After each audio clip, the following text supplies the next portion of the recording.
High বন্ধুরা, সবাইকে শুভ সকাল। তো সকালবেলা ছোট একটি ভিডিও নিয়ে এলাম।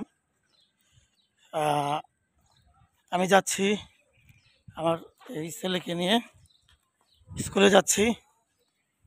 তো প্রত্যেকটা মানুষই সকালবেলা তার কর্মক্ষেত্রে যাওয়ার জন্য প্রচুর ব্যস্ত। সকালবেলা কোনো রকম খেয়ে না খেয়ে যার যার মতো অফিসে যাচ্ছে, কেউ বাচ্চা নিয়ে স্কুলে যাচ্ছে, যে যার কাজে যাচ্ছে। আজকে সকালটা একটু অন্যরকম, আবহাওয়াটা একটু অন্যরকম, ঠান্ডা ঠান্ডা। তো আমি আজকে হেঁটে যাচ্ছি, এই ছেলে আছে আমার সাথে।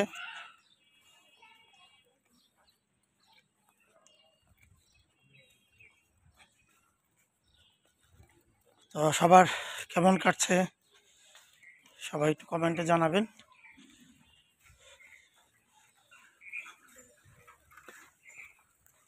সবাই ভালো থাকবেন।